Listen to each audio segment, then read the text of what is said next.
नमस्कार स्टूडेंट, नीलम study point YouTube channel पर आपका स्वागत है।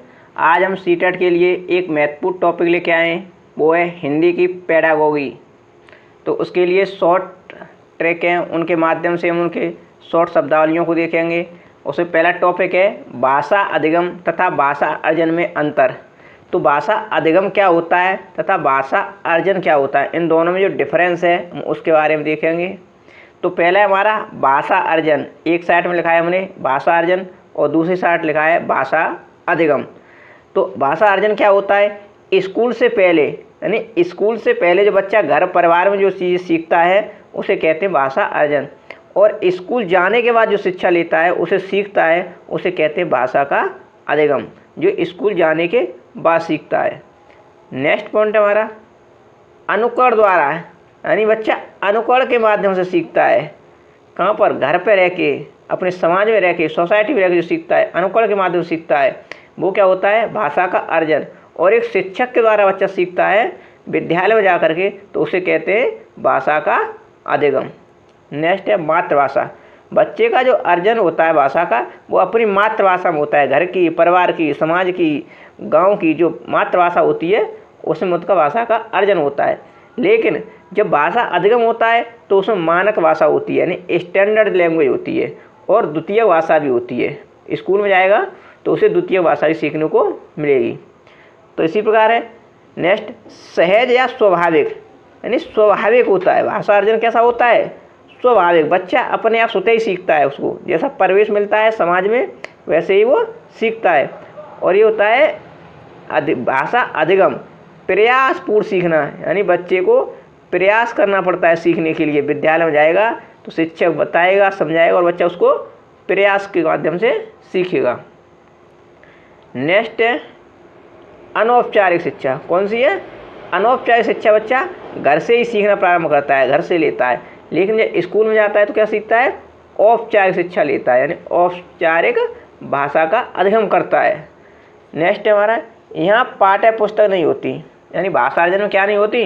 पाठ्य पुस्तक नहीं होती। क्यों? घर पर जब बच्चा पढ़ता है तो पहले पढ़ता है, लिखता है, सीखता है, ये सब काम करता है, तो परिवार से सीखता है। तो इसे कहते हैं भाषा अर्जन, यानी पाठ्य पुस्तक के बगैर। लेकिन जब विद्यालय जाता है, भाषा अधिगम करता है, तो किसकी आवश्यकता होती है? पाठ्य पुस्तक के माध्यम से बच्चा सीखता है।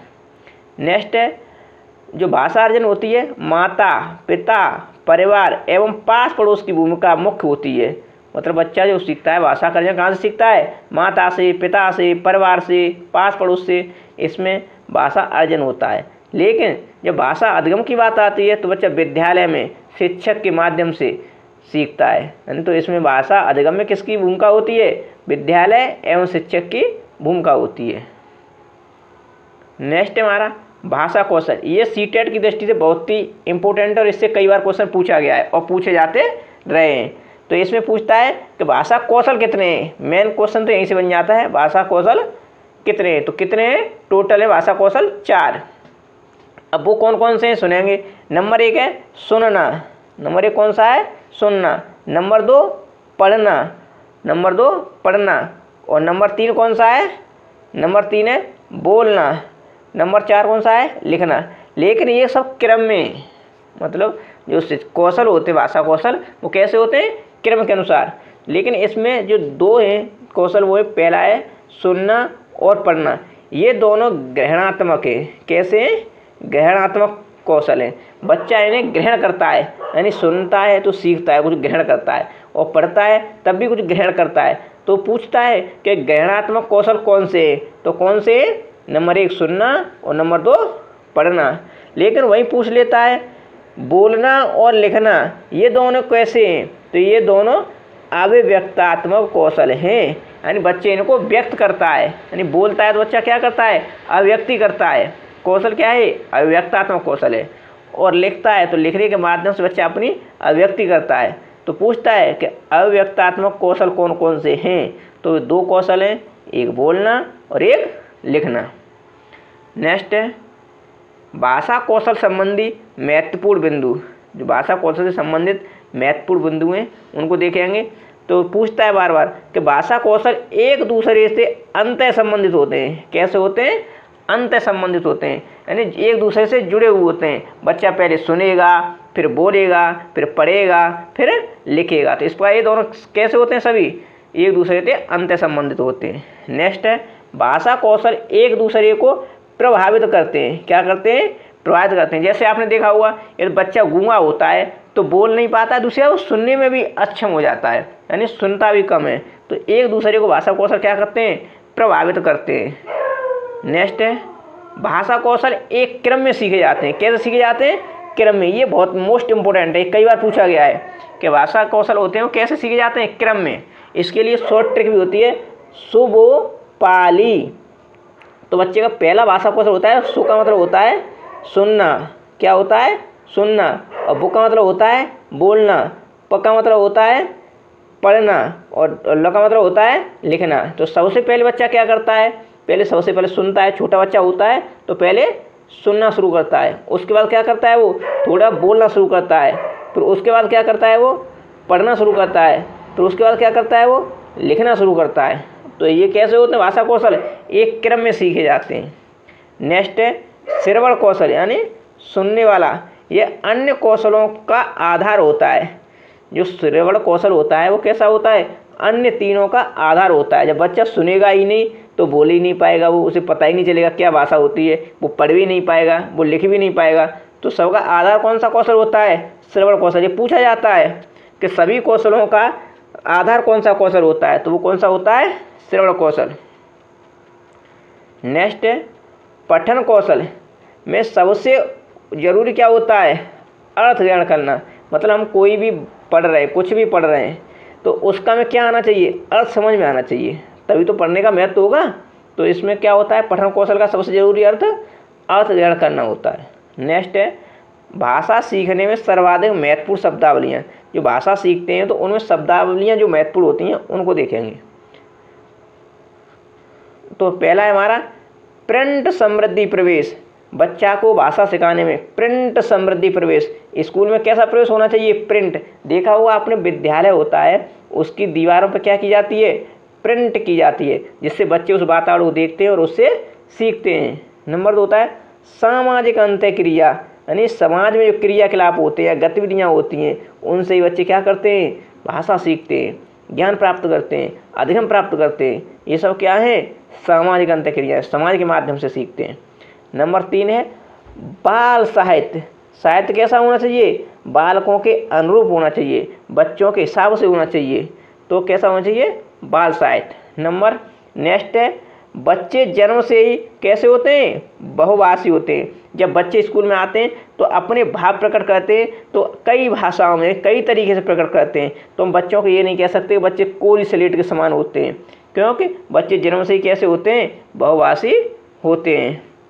नेक्स्ट हमारा टॉपिक है भाषा विविधता, यानी बहुभाषिकता। भाषा विविधता क्या होती है, यानी बहुत सारी भाषाओं या विविधता से भरा हुआ होना।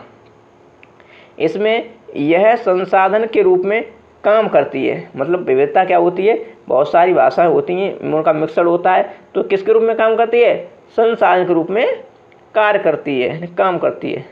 नेक्स्ट पॉइंट है संज्ञानात्मक विकास को बढ़ावा देती है। यानी बच्चे का संज्ञानात्मक विकास होता है, उसको क्या करती है, बढ़ावा देती है। जैसे शारीरिक, मानसिक और संवेगात्मक तीनों प्रकार के विकास को क्या करती है, बढ़ावा देती है। नेक्स्ट पॉइंट हमारा बच्चों के अधिगम में वृद्धि करती है। किस में वृद्धि करती है, बच्चों के अधिगम में, यानी ज्ञान में, अर्जन में, सीखने में क्या करती है, ये वृद्धि करती है। नेक्स्ट हमारा अन्य भाषाओं व नए विषयों को सीखने में मदद करती है। क्या करती है, जो नए विषय होते हैं यानी अन्य नए विषय आते हैं उनको सीखने में क्या करता है, मदद करती है ये।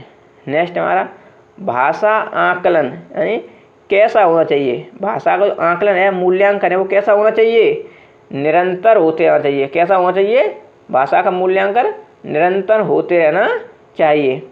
भाषा का जो मूल्यांकन है वो कैसा होना चाहिए, विद्यालय आधारित होना चाहिए, यानी क्लास के आधार पर ही किया जाए। ऐसा नहीं है कि हम कक्षा 6 का सिलेबस पढ़ा रहे हैं या कक्षा 5 का सिलेबस पढ़ा रहे हैं और 10th लेवल का उससे क्वेश्चन पूछ रहे हैं, ऐसा कदापि नहीं होना चाहिए। तो उसका कैसा मूल्यांकन होना चाहिए, विद्यालय आधारित, यानी क्लास के आधार पर उसका मूल्यांकन किया जाना चाहिए। नेक्स्ट होता है शिक्षण अधिगम प्रक्रिया का हिस्सा होना चाहिए। जो शिक्षक है वो किसका होना चाहिए? अधिगम प्रक्रिया का हिस्सा होना चाहिए, क्योंकि शिक्षक को भी पता होना चाहिए, शिक्षक को भी जानकारी होनी चाहिए, उसको भी ज्ञान होना चाहिए कि हमें क्या होना, किस स्तर का पढ़ाना चाहिए, उसे इसकी जानकारी होना जरूरी है।